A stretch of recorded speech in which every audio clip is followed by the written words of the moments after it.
Hello, everyone, and welcome to the Math Together show, where thoughtful math educators gather and learn together. We're really excited to have you here with us today, and we're thrilled that we are able to bring Mike Flynn on to talk about distance learning. I'm Heidi Subnani. I'm Dr. Sue Looney. And I'm Molly Vokey. If you have a moment and want to say hello, you can go ahead and drop some comments in your name and where you're listening from into the chat and the discussion. If you have questions for Mike during the interview, feel free to drop those in as well. And also, we're going to be holding a raffle. Molly, in a moment, is going to talk about the Math Together Learning Community membership, and we're raffling off a free 2 months membership. And the way you get into that raffle is by putting comments in. So if you're commenting, you'll go into the bucket and we'll draw names out, and you'll possibly end up getting a free couple months. So certainly feel free to engage and let us know how things are going. And our Math Together Learning Community has been underway for about 6 weeks now. And we are delighted to have some new members join us this week. We hope that anybody who would like to learn together would join our community. You have a free month always to get in there and peek around and see if there's anything that you like. And so it's risk-free. And we would love to have you in there. So if you'd like to join, you can go to looneymathconsulting.com and you can find the link to Math Together in there. We also are offering free consultations. We're calling them coffee chats for anybody who wants to talk about starting school, how will they start school, maybe some of the issues that you're dealing with as you begin to plan for the start of school. And you can also find those at looneymathconsulting.com. And we actually have 2 people that are checking in with us already today. Hi, Kim, welcome. And Michelle from Marshfield, welcome. So that's it. Great. Excellent. So we are really thrilled today to have with us Mike Holyoke, or is that, no, I'm going to start over. Mike Flynn from Holyoke, who is the Director of Math Programs and Professional Graduate Education. And so his capacity, he runs the Masters of Arts in Teaching Mathematics program and oversees all the programming for that department. And luckily for us, he has been doing virtual teaching and learning for a long time through that program. So we are so fortunate to have his expertise and his willingness to share with us today some more about that and how he's been able to take that program and teach teachers about mathematics, but also in a virtual space. And he additionally is the author of Beyond Answers, Exploring Mathematical Practices with Young Children, which is a fantastic book. If you don't have it on your bookshelf and in your reading and you teach in those younger grades, you really want to pick that up. It's a fantastic way to engage younger students in the math practices. So without further ado, and because we know that you have a lot of questions and concerns about this coming year, we'd like to bring in Mike Flynn. Hey, thank you all. Glad to be here. Thank you so much for being here, Mike. You are in the thick of everything that everybody's thinking about as we're in this pandemic. Many of us are going to find us full remote or at least partially remote from the get-go. But I just want to thank you for being here. And you have continually informed my practice, and you're someone that I really rely on to push my thinking forward. So I do really appreciate you being here. Well, thank you. And I love all the work you're all doing. So I appreciated being able to see you all in professional settings to be able to do math together and learn together. So it's been a there lot it is. It's that together thing. That's right. it. So we've been kicking off a little bit of getting to know our guests because many people know of your work and there may be people with us that are new to that. But we've been starting with this question here. What is your why? Why did you end up in education and specifically your interest in mathematics education that led you to your journey to be here today?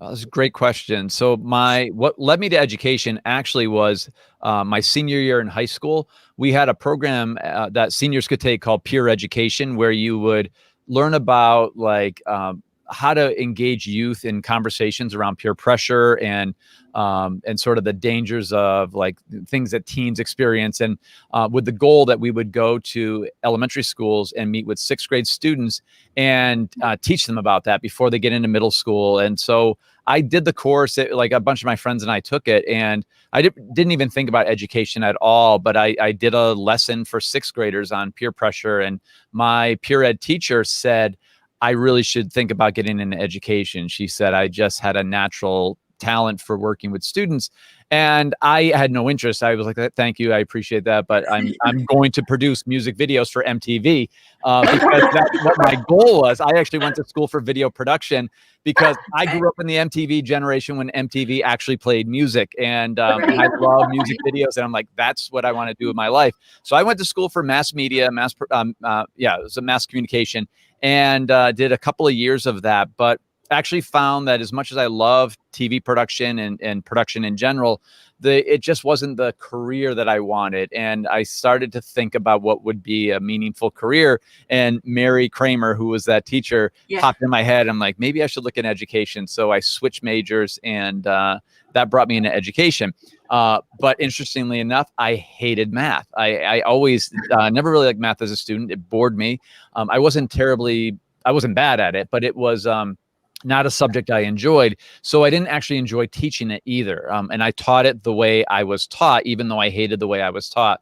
And so what got me into math was not getting a promotion at my school, which is a funny thing. So quick story is I was a literacy, science, and tech person, and our school had a grant to be like this literacy grant, to do this huge like 5-year literacy plan, and they needed someone to be the coordinator of the grant, and I was all about it. I was so excited to get that job, and I didn't. And I was told I was too young. I was young at the time, but I was too young to be taken seriously in that role, was what I heard from the administration. And it actually got me. I was so bitter. It's probably hard to see me as that, but I was like, for weeks I just stewed about it. And my colleague felt bad, and she said, well, hey, listen, since that didn't work out, there's this math program called Investigations, and they're looking for field test teachers for to try out the math. You just have to agree to do professional learning and commit to teaching the curriculum, because they're going to record it and everything. So I at first was like, I'm not interested. And she's like, well, I think there's like a $1,200 stipend or something. I'm like, I'm in. So I did it. And so I did it honestly, and we'll be honest, right? We're friends. We could be honest. So I did it because I wanted the stipend. But what came with that role was that you had to commit to teaching this curriculum the way it was designed, because they're testing it.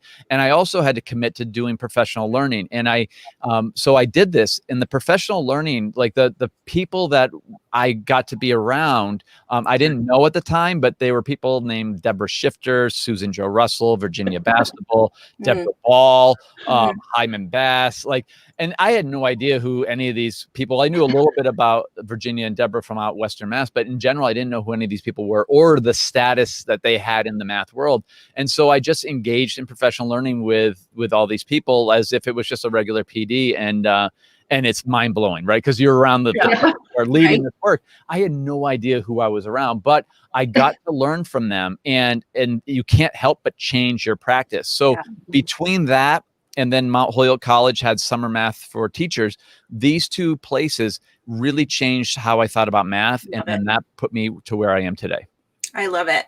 There's so much that I want to pick up on that story, but I know everyone wants to talk also about the online, but two things. One is you were open to doors opening, right? And you took those opportunities, which is so great. And sometimes we don't know what's on the other side. So you have this unexpected story. But what I want to come back to when Molly gets into the thick of things with you is the relationship piece, because you speak a lot about how do we develop relationships online? And this is what teachers are worried about. And when you were talking about your program for middle schoolers and someone said, hey, you're really good at this, that had to be all about relationships. So I think you're good at that. And I think you've carried that through. And so So I like that that's where you started, because that's kind of where I'm going in this conversation. Yeah, it's always interesting to hear from others who didn't start out in math ed who end up in this space. And I think that it helps sometimes teachers understand, because we're all in the professional development space now. Like this, I was definitely where you are. I had no interest in being in math, and in part because of how I was taught and or learned. And there are other ways that we can think about that, and ways that we can help the students that we have now not experience those same instances. But we have that additional problem now of what we do in a virtual space. So I'll let Molly ask that. Yeah, but before I even go on to that question, I just wanted to comment, Mike, that I feel like teachers really have such an impact on students, and sometimes you don't feel like you have an impact, but how neat is it that this one teacher guided you many years later from one simple comment that she made, and how incredible that is that it actually changed your life. Just so cool, so cool. But let's get to the nitty gritty here. So our big question, and this is what everybody's talking about right now, right? When we're doing work with our teachers, they're talking about this. So how do we support teachers in creating engaging lessons in a virtual space? I know that you are running a workshop right now that's all about this, and this is what everyone's talking about. So how are you dealing with that? So that's a really good question. I think it's on a lot of people's minds. Just to give, for folks who don't know about my work in distance learning, which is a whole other thing, is at Mount Holyoke College, when I started working there, the program, which I actually took as a teacher, was a hands-on, really interactive program. And I was challenged to make it work for distance learning format, because that's how people wanted to learn. They used to have to go to college and stay there for 2 weeks in the summer and live in a dorm without air conditioning, and people didn't want that anymore. So back in 2013, we started exploring with this new company called Zoom, that it was a startup at the time. So I was starting my work really in earnest at Mount Holyoke, and Zoom was starting up. And I started using this platform. And it was nice in the early days because we could actually be in touch with them. And we started to explore, how do we take rich interactive learning and make it work in this space? And so since 2013, we've learned a lot about how to engage in this place. When COVID hit, I started taking everything I've learned, and I've pivoted to, I did a pivot toward K-12, so I can also help K-12 teachers think about how to do this work. And the advice for both working with adult learners and working with students is the same, which is engaging learners online is the same as engaging learners in person. So sometimes we think about online learning and people think technology, and they think applications and learning management systems, and what tech is going to help me have a really good lesson, or what platform is going to give me a really good way to engage students. And I'll tell you right now, tech doesn't engage students. Platforms don't engage students. Teachers engage students. Yeah. And so if you remember that, the technology is your tool. It's what supports the work that you do. But you have to remember that you as the teacher, and the lessons that you design, the activities, the tasks, the whatever it is, the community that you develop, all of that is what provides engagement. And so what happens for teachers is that we're in our element, and we're in the classroom. We've been teaching for a while. Even if we're a new teacher, we have instincts, and our instincts are really strong, and we feel good in that space. So we know how to navigate that. When we switched to distance learning, when COVID came along, it feels as if, because we're in a new environment, our instincts don't work anymore. I feel like every teacher, I've talked to thousands of teachers now, and that's across the board. What people are feeling is like they feel like student teachers again. And that's a normal feeling to have. But I want to help people recognize that if we start from a place of remembering how to engage our students and plan for as if we were face-to-face, design the lessons, design the activities with that in mind, that you can actually ensure that you're going to have some engagement with your class. The technology is going to feel clunky at first, but it's not going to take you as long as it took you to become comfortable teaching in the classroom, because you all of your teacher instincts are still there. You just need to get your bearings in this space. So my first advice is to remember how good you are as a teacher and don't feel defeated. People beat each other up. We as teachers tend to be perfectionists. We want our lessons to be perfect. We know they're not, but we want them to be, and we strive for that. We strive for reaching every student, and we know that there are days when we don't do that. We know there are years when we don't get to where we want to go, but we always try to aim for that. And when we go to distance learning, we as teachers are trying to deliver the exact same experience. We want to have the same impact on kids, and when we aren't able to do that because we're in a new space, we can start to feel really defeated in this place. And if we can practice some self-forgiveness, it'll give you a grounding that you need to just get acclimated to the technology, and work on teaching in a way that draws on your instincts. And so my next piece of advice is, which surprises people, is that I'm actually a tech minimalist. So even all the years we've been doing distance learning at Mount Holyoke College, we use 2 platforms. We use Zoom and we use Google Apps. So Google Drive, we don't have a Google Classroom. We could get it, but we actually just use Google Drive and docs and slides and forms and stuff. That we run an entire graduate program. And although there's been plenty of apps and great things along the way, we just keep it super simple. It doesn't mean that other people, like one of our students, can't do a Jamboard or can't do a Screencastify or something. They're welcome to bring things in there. But we as staff, we don't do anything else other than that, because it's all we need. And it's super helpful to keep it simple. A lot of the work we do actually is paper and pencil or marker and pencil, because it shows up better on Zoom. You don't actually have to go crazy with the technology. And what that does, when people realize that, is you just see this sigh of relief, because I know how to teach with paper and pencil. I know how to teach with books. I know how to teach with a cool task on a sheet that kids work through. And so it doesn't require us to do this heavy lifting of learning 7 different platforms and overwhelming ourselves with technology. I'll breathe for a second, because I realize you get me talking about technology and distance learning and stuff, and I'm going to run, but I'll pause to see if there's any other follow-ups or anything. Well, if you're listening and if you want to hit like, I please go ahead and hit like. Mike, when you were talking about teachers engage students, not technology, that's like a huge, like, I want like a woo, right? Like that's the point, right? And you're all, and I've felt, when you're talking about lifting people up, I've been talking to teachers and they're like, everything I love about teaching is gone. And I'm like, it doesn't have to be, and so there's such a need to lift teachers up right now and acknowledge the talent that all teachers bring to the table. So I really appreciate you framing the conversation that way. I think it's critical, the fact that you use 2 platforms. So when everything went crazy in March, you did a quick PD, I think, online, and there was a bunch of us on there. And I remember you saying, like, I just use Zoom and Google. And I'm like, okay. It was. A lot easier, right? I am relatively tech savvy, like not high end, but like I can more or less.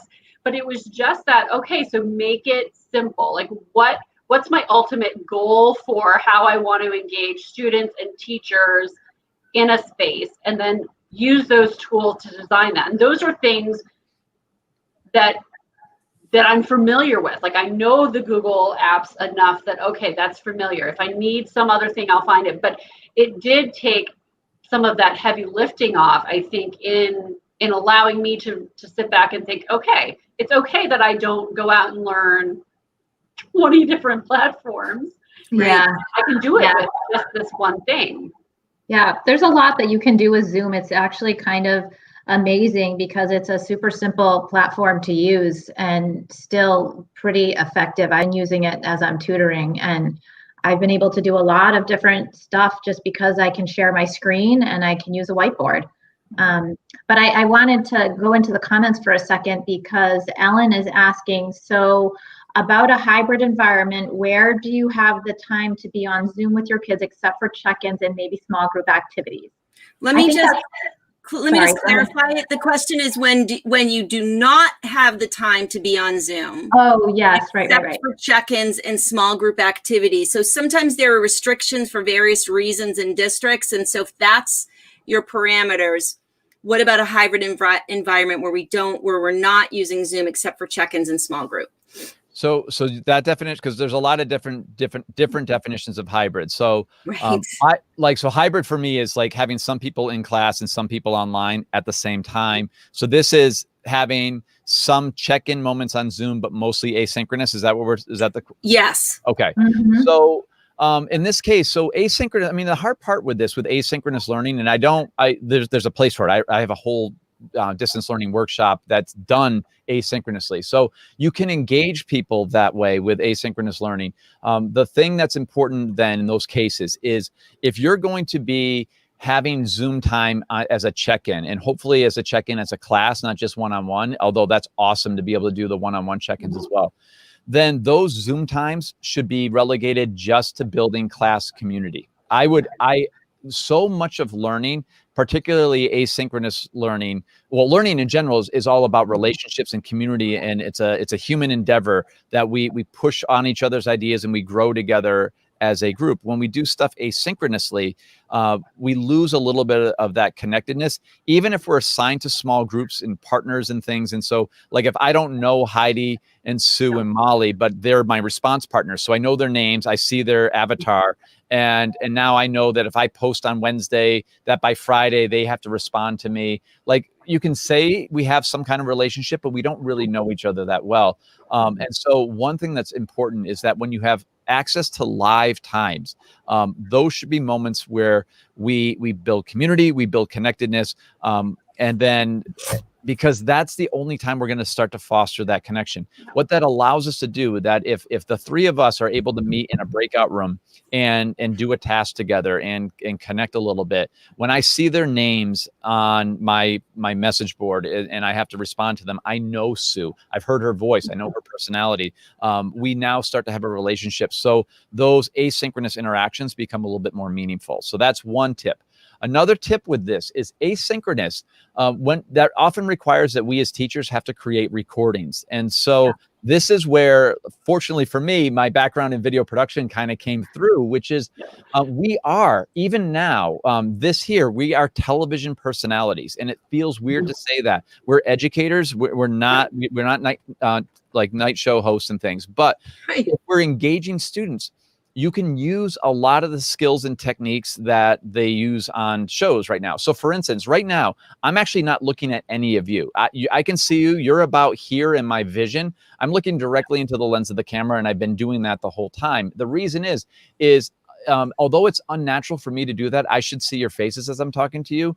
I know that I'm talking to an audience that's seeing this through video, which means if I look at the camera, I'm making eye contact, not just with you all as the host, but I'm making eye contact with the audience who's watching there. This looks a lot more meaningful. Let me show you what it looks like when I look at my screen. So now I'm making eye contact with the presenters, but you notice how it's a little different. It's not bad, but it's a little different. I make connections. And as a teacher, as I talk to you, and as I gesture, and as I pause in my talking, I change my intonation. As I do those expressive things, it takes a little bit of extra energy and effort on my part to prepare what I'm saying. However, the production quality, which is what we use in TV production, the production quality is going to be better. So if we want to build engagement when we aren't live, then what we try to do is increase the production value of the things that we're producing, because if it's a better production, students are going to sustain attention to it longer. And that's just, we as humans you've sat through boring TV shows. Like, are you going to watch This Is Us? Or are you going to watch C-SPAN? Like, pick one. Which one do you want to watch? Right? But think about it. Choice. Right? It's and that's kind of, we have to take that into account. C-SPAN's a static shot, and it's important, but it's not entertaining. And the stuff we're teaching is important, but we can make it entertaining. We can do that as well. Great. I wanted to ask about the relationship piece a little bit more and just continue on this discussion. I actually am taking your online workshop that we're going to get to in just a couple minutes, and I actually think everybody should take it. I actually don't often say things like that, and I mean that. But you talk about relationships and creating a culture that allow for vulnerability. And I wanted you to talk about how we create that culture and we build those relationships a little bit before we get to the end of time. Because I think that's our biggest worry. Yeah. So there's some psychology around this, which I cite I talk about the study in a little bit more depth than I'll do now in the online course. But the study came from Art Aaron, and it's about connectedness around like deepening ties, connections between people. And the summary of this really is that as you open up to other people, if I were to share something personal, I did kind of like me not getting that job and being kind of like upset and like bitter for a little while. I opened myself up a little bit.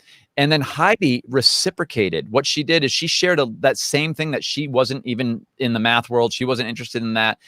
So we both shared a little something that in the math world, we tried to present as like we're really thoughtful math people. We do this work in professional learning to out ourselves as someone who didn't like math. There's a little bit of professional risk when we do that. So I made myself a little vulnerable. Heidi reciprocated though, and also made herself equally vulnerable in that way. And so by that nature, because I was vulnerable and she was vulnerable, she reciprocated, we now are a little closer. And that's the way relationships happen. Think about this. You have conversations with a lot of people, whether you're at the line in the deli, you've got a neighbor or something. And some of our conversations are small talk, where you're just talking about the weather. You're talking about sports teams. You're talking about TV shows. And not to say that that's meaningless, but it's kind of meaningless small talk stuff. But once you have a conversation and you share something personal and they share something personal, there's a closer tie there. Now, this is not to say that with our classes, we're going to open up our deepest, darkest secrets to everyone. That's not what we need to do. Probably Right? not. Don't do that. Like you're getting up in a whole bunch of trouble here. But you can open up the channels for shared vulnerability. So what we do in our graduate program is we will ask people when they don't know each other before we do some math, is we'll ask them to introduce themselves to folks and have a quick conversation about a time that they felt really successful in math class. So that's a light lift. So they'll do that, right? And that's not really vulnerable, but that's like a good opening place. Then later we might ask them when they start their next breakout group that to share a time when they felt embarrassed in math class. And so now we're getting at that, right? Where I'm not asking them to share about like a relationship that fell apart in their life and stuff. We're not going there, but we're saying we could ask students, when's a time you felt really successful in math? When's a time that you felt really excited to be in math class? When's a time when you were frustrated in math class? And starting to have conversations about this allows us to, with support of the teachers, create a culture where students can start to recognize that you can open up as a learner. You can get to know one another on a deeper level that way. And that's kind of the essence of the study. I mean, there's a lot more to it in the course, but that's a good elevator pitch for it. Great. And I go ahead, Molly. Well, I was going to go with something that's in the comments, and it's a question that relates back to your previous. It says, are there examples of pre-recorded lessons that don't follow the gradual release model for math? Ooh, so yeah, that's a really tough question. Well, there's plenty of examples of that. I'm just going through my head now to see if are there readily available ones. So I can tell you one right off the top of my head. It's not the full lesson, but if you Google Joey's Run, so just go ahead and type that in the chat bar. You're going to see Laura Ramsey, who taught at the Smith College Campus School. She's now the head of schools at Hilltown Charter Public School out here in Massachusetts. But it's a lesson of her. She started by giving the class a question about this boy, Joey, who's running. He runs like 3/4 of a mile, like every day for 12 days or something like that. And how far has he run? So she gave the class that problem, had them go make sense of that for themselves. And then they've solved it and created visual representations. When you look up Joey's Run, you're going to see a couple of videos. I think Illustrative Mathematics published them. And so what you'll see is Laura facilitating the conversation. So it's like the 5 practices. What you're seeing is the end, where it's the I at the end. But know that before you see that discussion, that the kids grappled with the problem on their own. They made sense of it. Then they worked collaboratively together. And now they're sharing their idea with the teacher facilitating the conversation and synthesizing the learning. To me, that's the best thing that's coming to my head right now as a great example of that. You don't see the launch and stuff, but you can infer that all of that happened. Plus I know Laura, so I know that's exactly what happened. So that's great. And that made me think also, I know there's full lessons broken down with discussion on Inside Mathematics that'll walk through those various stages. So I think that's a great question. I'm not sure if the intent was like videos to show to your students. I think that would require a little bit more of a conversation. So Nicole, if you want to follow up with us at Looney Math, we can work with you to kind of think about and dig into that question a little bit more. Yeah, because I think that's one of the conversations that I had with a group of teachers just recently is there's possibly a time and place for some pre-recorded, if that's the case, of a small, go back and listen to. But I think for all of us, it's really uncomfortable to have this idea of I'm going to have to be comfortable speaking to camera of a certain amount in order to reach my kids. I need to be able to okay, I'm going to talk to a screen. I'm going to, I can't be as introverted as I would like. I'm going to have to really project more of emotion and excitement to camera in order for my students to feel the same excitement about the task I'm about to present that I feel about the task I'm about to present. And that's really challenging to get to that place where you're like, okay, well, think about it this way. This is how I like to describe it. So if you think about cooking, right? So if you're taking a cooking class, you're never really cooked before, you just can boil water. That's about it. So you're not going to learn how to make bananas Foster. You're not going right to that, like adding all the flavor combinations and stuff. What you're going to be doing is learning the basics of sort of getting like the way proteins work and starches and things. And so you'll learn that. So the same is true for this kind of production. You can, as a teacher, just engage students the way that you're comfortable. Be yourself on camera. You don't have to become a personality. Your personality is you. And if you're not expressive and dynamic and you have a more quiet demeanor, which my mentor was exactly that, and had a beautiful way of engaging with kids. It just she was just thoughtful and quiet and perfect for what her students needed. She could be that same quiet and thoughtful, perfect person in that role on the camera. You don't have to become the next Jimmy Kimmel or anything. So the goal here is instead to be yourself and be comfortable. As you go into this work, you can start experimenting with looking at the camera instead of the screen. You can experiment with changing camera angles when you do pre-recorded stuff. Add that stuff in later. Don't come out of the gate with that. Start low and work yourself in here. You got to remember, I went to school for video production and I've been doing distance learning since 2013. So this stuff is my natural environment. Whereas when I first started, it wasn't like that. And ask anyone who went through my program in 2013 what it was like with the technology. It was goofy. It was really not, it was, yeah, it's and it started that way. And it was like that for years. We made so many mistakes, but that's part of the process. And you just stick with it and get the support that you need. There's a lot of free stuff out there to help you. And there's a lot of support out there, and just be patient with yourself and you'll get there. Give yourself some grace. I think there's that piece of it too. Things are definitely going to go wrong in a virtual space, and so start over. I need to start over. I need to reset on this, and that's okay. It's the same thing in real life. We just don't give ourselves that break in a virtual space. Yeah, I feel like when I was working with teachers in the spring and, I would get on to show them this new whatever I was showing them. And then, something would happen, something would go wrong. And teachers actually said to me, "Oh, I'm so glad to see it's happening to you too." And I'm like, well, we're all learning this. Mike might be an expert, but he's been in this for 7 years. So he had those times where things didn't go right as well. And so we do have to give ourselves some grace, but I am a big one to laugh at myself, so it's funny. And just for clarity, I just led a session yesterday and for 2 different schools, and in both ones, my camera midway, which I didn't even notice, turned and I'm in my basement. So this looks like a really cool TV studio. I'm in my basement, and it's a disgusting looking basement. It's got like old tools and like soccer cleats over here.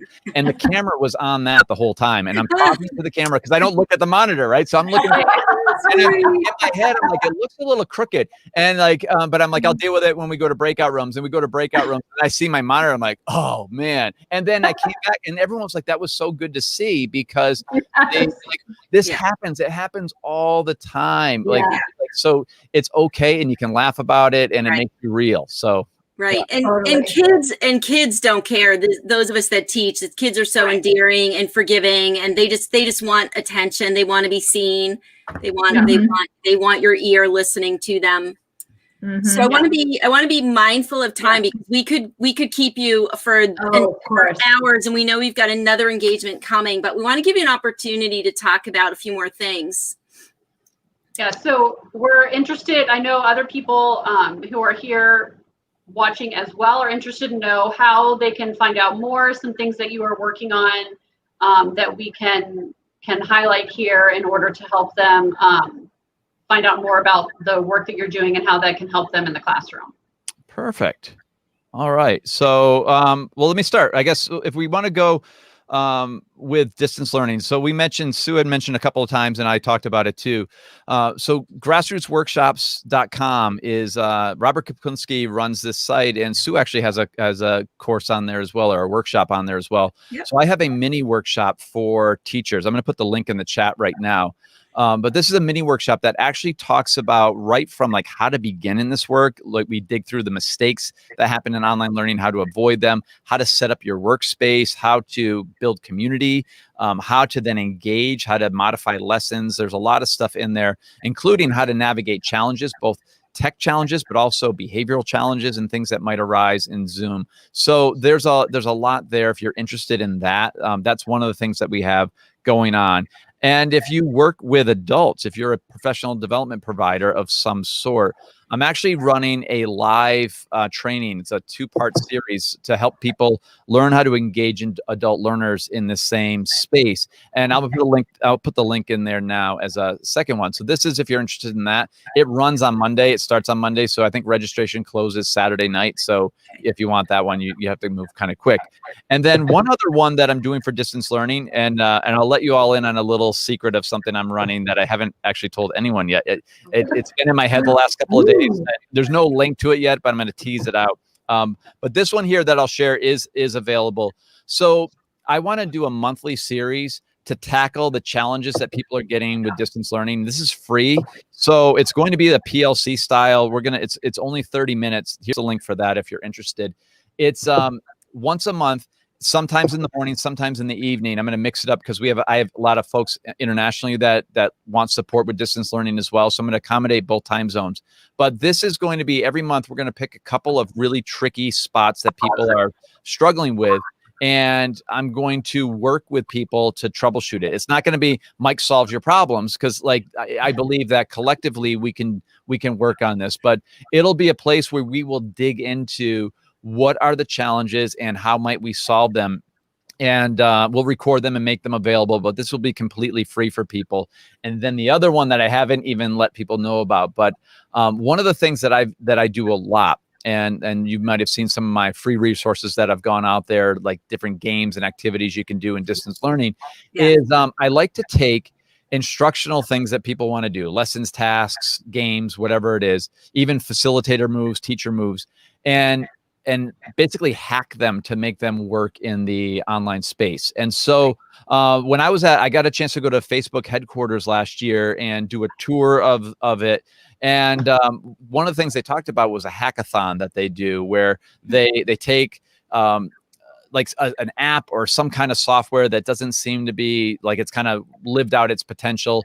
And they work tirelessly to overnight. It's like this big hackathon where they then try to create something new with it. And it's this fun, great thing to do. And I thought that we could do something like that with distance learning. And what I want to do is kind of like a test kitchen where folks will share with me what's in it, what's a lesson, instructional practice, something that they want to make work in this space.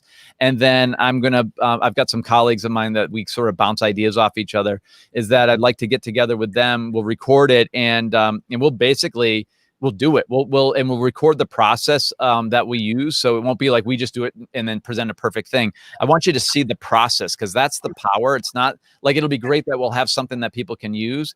But what's more helpful in this, both in the courses that I teach and the workshops and everything, is I want to teach you the process of developing things in this space, because that's where your growth is going to be. So we'll record the process of working through different ideas, the troubleshooting process, and we'll end with something that we can share publicly that people could then use with their students. So I'm going to be developing that in the next couple of weeks, and then keep your eyes open for that. I haven't yet found a name. So if anyone wants to shoot me a text or an email or something and give me some name ideas, I'm always terrible with titles. So I'll take any help I can get.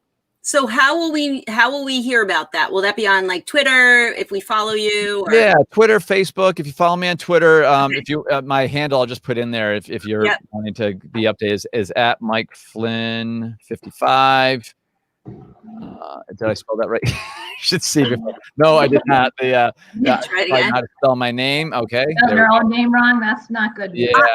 I know exactly what you mean about the hacks, because you did one of those in the workshop where you teach how you can create your own virtual manipulatives that the kids can just play with. And it was super awesome. And that was what I was doing on the beach today. So I think that's something for us to watch for. I think that'll be super helpful to people. And, we are so appreciative, Mike, because if we really need to help each other right now, I feel really strongly about that. I think that this is our moment to be kind to one another, to come together, to support each other. And all of us are ultimately working in the service of children. And it's really hard right now. And so if we can lift each other up and tap into expertise from people like yourself, and much of what you're doing is free, and even the stuff that's paid, not going to break the bank. It's just so awesome. So I'm super appreciative and really grateful for, collaboration and the things you're putting out there into the world. I'm just happy to help. It's like, I didn't realize that we just did this because it's the college program. And then when COVID hit, it's like, I saw schools were closing. And I'm like, I could probably give some people some advice. And then, and then it was a flood. We had thousands of people So by the way, if anyone's watching and you're waiting for a response from me on email, I apologize now. I think I finally responded to you today, Sue. No.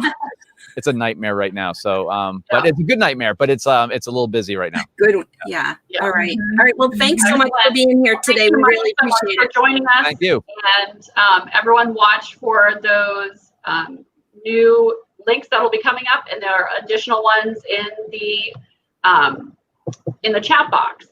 So we want to wrap things up here, and so Sue, you're going to help us with that. Just a reminder, if you want ongoing support, we can help you in this moment of being together. And so we have the Math Together learning community. And that's a way we're going to have regular monthly distance learning support groups. And so they're places where we can come together, lift each other up, ask each other questions, and then also hopefully infuse some enthusiasm and excitement and keep us going forward in the way that we want to go. So you can find that out by going to looneymath.com. We'll get you there.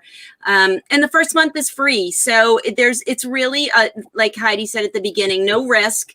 So if you don't want to go through this alone and you like hanging out with the three of us a little bit, then definitely check that one out. So we hope to see some of you there. We're really excited about those of you that have already engaged in that community, and we look forward to welcoming more people in. And I am going to tell what's going on next week. We are super excited. But before I do that, I just wanted to say hello to everybody in the chat box that I didn't say hello to. And Elise, I'm about to announce you. And Kim, thank you for joining us. Maddie, Roy is joining us from Quincy today. So exciting. So happy to see you. And Kristen's back with us. So thank you guys all for watching our show. And Shelly Jones, I see you there too, Oh, and you're gonna be joining us. right. Yep, and you're gonna be joining us. I don't know the exact date, but thank you for being here. She's coming up, so that's Yeah, exciting. and Michelle, there's a and, few more. and Michelle was here. Yeah, Hi, Michelle. Lots of activity in the chat box today, so thank you all for that. Next week we have Annalise Record. She is going to be joining us at 4, back to our normal time at 4 o'clock. She is going to be talking about an asset mindset and also using Cuisinart rods. So she is working on some exciting stuff right now, and I think she's going to share some of that with us. So we're super excited to have her, and that will be next week at 4 o'clock on Thursday. And be sure to look at the Math Together community. We have a number of resources that can help you start this school year, particularly in a virtual space. So be watching for those as well. Thank you so much for joining us here today. We would like to remind you to always be curious. Bye, everybody. Take care.